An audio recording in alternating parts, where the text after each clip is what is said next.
everyone, it's LaShonda from Labors of Love, and I would like to talk to you about the 5 options we have as humans when we encounter stress, threat, danger, fear, all of that, right? And this is commonly called the fear cascade. And it is how our brain and bodies collaborate to autonomically move us into a place where we can acquire safety. So, when we are experiencing stress, threat, danger, fear, the first thing that our brain and body would have us to do is flock. Flock means gain safety through connection. That could be having a rough day and calling your support person to talk it through. It could be encountering a meeting where something is being said that is stressing you out and you covertly texting someone. When we're watching a movie and there's a startle scene and we connect or try to embrace the person next to us, all the flock response, right? So, as social animals, one way that we have ensured our survival is through connection and connectedness. And so, that is the first thing that our brain and body would have us to do when we encounter stress, threat, danger. The next thing, if we can't flock because there's no one to flock with, or there are people there but they don't feel particularly safe to flock with, we'll move to flee.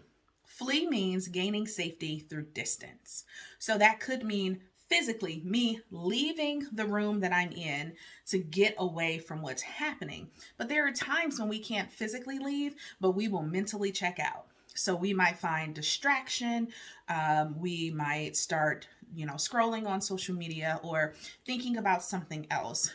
This might also look like getting a phone call and being like, I'm not answering that, or not returning an email right away. We need some space and distance from things, popping in our headphones and just kind of ignoring what's happening around us. And so that's the flee response. If we don't flock or flee, the next option we have is fight. Fight is gaining safety through control.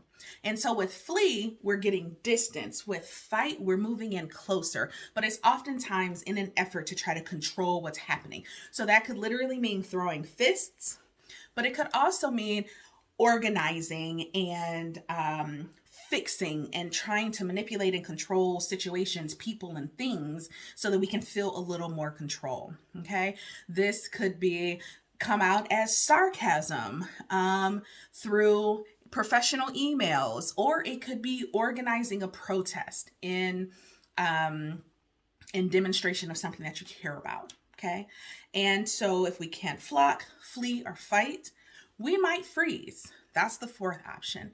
Now, freeze is an immobility that could be only an instant and it could be prolonged. So sometimes we might hear a noise and we freeze. We even hold our breath during that time. That's the freeze response. But as soon as we start to figure out what it is, we can move into action. And that means we could go towards it to try to control it. We can go away from it and get distance, or we can try to connect with other people.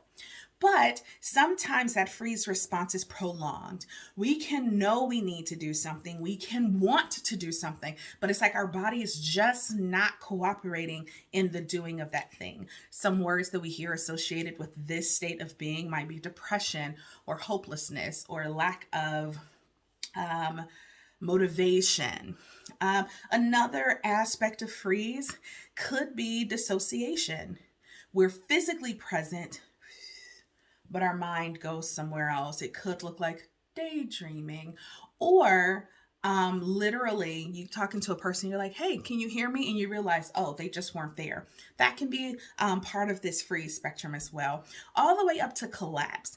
Things can get so overwhelming that the brain and body collaborate and say the best way to possibly ensure our survival is for the person to pass out. And so we can get so overwhelmed that we pass out in a situation. That can also be part of the freeze spectrum. And then the final F, if no safety comes while we're in freeze that allows us to flock, flee, or fight, we may move into fawn. Fawn is gaining safety through acquiescing or doing what is demanded, required, or expected of us. And so this is when the brain and body say, my rate of survival is increased if I just give the thing, the situation, the person, what it's requiring of me. Many years ago, I was robbed leaving a job. And one of the things that they said was, give me your purse, give me your keys. At that moment, I could have tried to run away, or I could have said, I'm not giving you anything. And I could have moved into the fight response. But my brain and body collaborated and said, give it. And so I began to give my personal possessions away, not because I didn't want them or value them anymore, but the rate of my survival would increase. My brain and body found maybe it'll increase if I just give the thing that I'm being asked for. A few things about all of these things: the flock, the flee, the freeze, the fight. I reverse those: fight, freeze, and fawn. Is they're not good or bad. They're not right or wrong. They just are. These are the responses that they show up automatically. Okay. What we learn to do with practice and time is we learn to slow that process down enough that we can begin to control how we respond to situations beyond just what our body would have us to do automatically. But before we can move into the space of slowing that down and altering our response, we first have to understand what our responses are. And so the invitation is that you take this information and be curious about how you respond to situations, and get curious when you see and hear other people responding.